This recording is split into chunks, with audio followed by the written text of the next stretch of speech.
माँ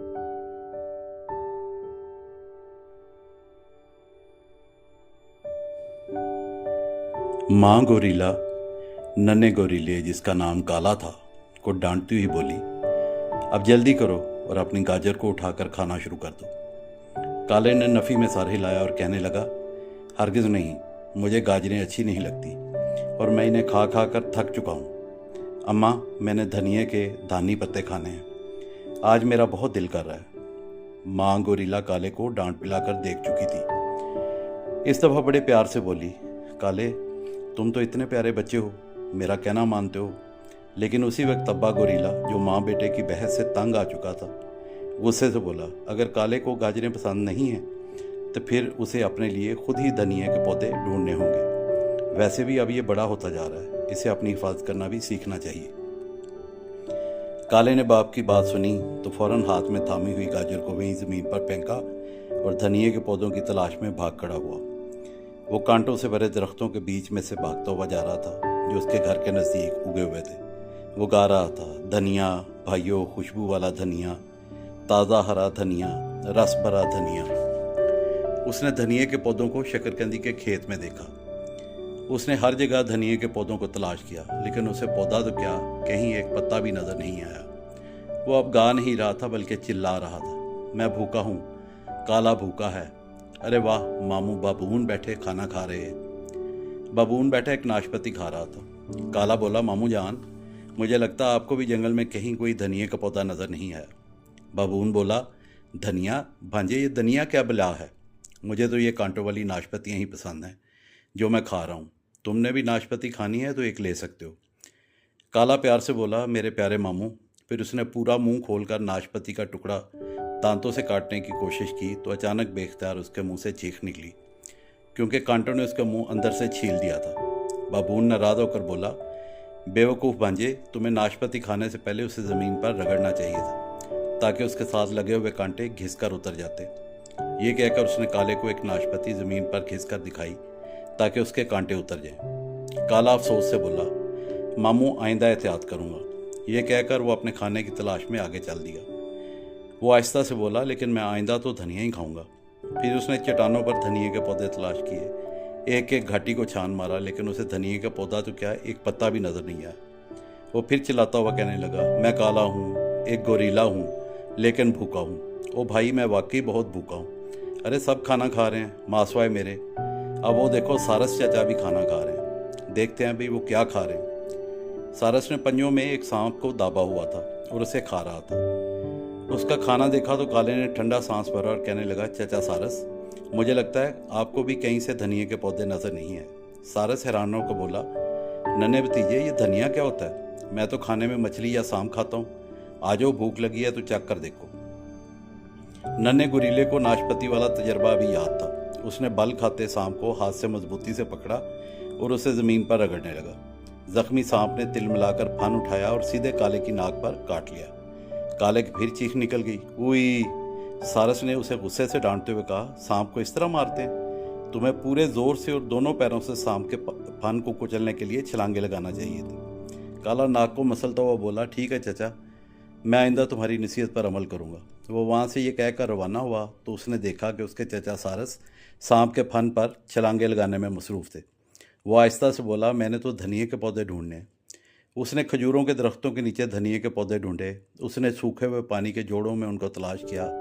उसने उनको बेतेरा इधर उधर तलाश किया, लेकिन उसे धनिए का पौधा तो क्या, एक पत्ता भी नज़र नहीं आया। वो फिर चलता हुआ चिल्लाने लगा, मैं काला हूँ और भूखा हूँ, भूख से मरने वाला हूँ, मैं गोरीला हूँ और सब खाना खा रहे हैं। सामने देखो भाई, ताया लगड़ बगड़ भी ज़ियाफ़त उड़ा रहे हैं।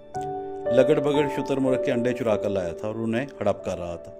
काले ने अंडे देखे तो लगड़ बगड़ से ठंडी सांस लेते हुए बोला, ताया, मुझे लगता है कि आज सारा दिन आपको धनिए का कोई पौधा नज़र नहीं आया। हैरान होकर लगड़ बगड़ बोला, धनिया वो क्या होता है?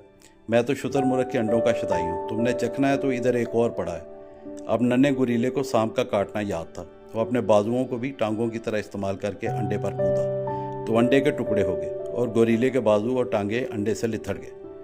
लगड़ बगड़ चिल्लाकर बोला, बेवकूफ़ भतीजे, तुम्हें इतना भी नहीं पता कि अंडे को तोड़ने के लिए पत्थर से अंडे को हल्की सी चोट लगानी पड़ती है। फिर उसने ये कहकर एक पत्थर को अंडे से टकराया, जिससे अंडे में छोटा सा सुराख बन गया। नन्ना गुरीला शर्मिंदा होकर कहने लगा, ताया जान, अगली दफ़ा मैं एहतियात करूँगा, लेकिन मैं अंडे की बजाय धनिए के पत्ते चबाना ही पसंद करूँगा। आखिरी फ़िक्रा उसने आहिस्तगी से बोला। उसने दोबारा धनिए की तलाश शुरू कर दी। उसने धनिए के पौधों को कीचड़ के मैदान में ढूंढा। उसने दरिया के किनारे सब्ज़े में उन पौधों को ढूंढा। उसने धनिए को कभी इधर ढूंढा तो कभी उधर ढूंढा, लेकिन उसे पौधे तो क्या, धनिए का एक पत्ता भी ना मिला। वो चिल्लाते हुए फिर गा रहा था, मैं भूखा हूँ, मैं काला हूँ, मैं नन्ना सा गुरीला हूँ। ओ भाइयों, मैं बहुत ही भूखा हूँ। और इधर देखो, खालू गिरगट मज़े से खाना खा रहे हैं। वाकई सामने बैठे खालू गिरगट मुंह से ज़ुबान बाहर निकालकर मक्खियाँ पकड़ रहे थे। उनकी लपलपाती ज़ुबान बाहर निकलती और कभी मक्खी पकड़ लेती और कभी मच्छर। काला फिर गिरगट खालू के सराहने खड़ा हो गया और ठंडी सांसें भरने लगा और फिर बोला, खालू, आपने भी आज धनिया का कोई पौधा नहीं देखा होगा। गिरगट हैरान होकर बोला, धनिया वो क्या होता है भांजे? मैं तो खाने में मक्खियाँ और मच्छर ही पसंद करता हूँ। ये देखो, एक मेरे सर के ऊपर बिन बना रही है। तुमने खानी है तो पकड़ लो। अब नन्हे गुरीले को शुतुरमुर्ग का अंडा याद आ गया। वो बोला, मैं मक्खी को पत्थर से ठोकर नहीं लगा सकता, क्योंकि ये तो निचली बैठती ही नहीं। मुझे ज़रूर इसे पत्थर फेंक कर मारना चाहिए। फिर उसने एक तेज़ नोक वाला पत्थर उठाया और उसे ज़ोर से मक्खी को मारने के लिए फेंका, लेकिन मक्खी फ़ौरन उड़ गई और तेज़ नोक वाला पत्थर खालू गिरगट को ज़ोर से लगा। तकलीफ से बेचारा गिरगट नाचने लगा और पूरे ज़ोर से चीखने लगा। नन्हे गुरीले ने यह माजरा देखा तो फ़ौरन वहाँ से भाग खड़ा हुआ और उसके तेज़ भागने की वजह से घास कुचली जा रही थी। उसके पैरों में कांटे चुभ रहे थे, उसका सांस फूल रहा था। वो इतनी देर तक दौड़ा जब तक कि उसके पाँव बहुत ज़ख्मी नहीं हो गए।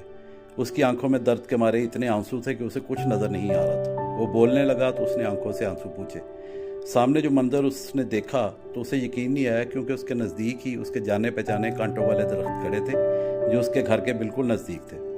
उसने इत्मीनान की सांस ली और बोला, घर प्यारा घर, मुझे लगता है मेरी प्यारी गाजर को किसी ने नहीं खाया होगा।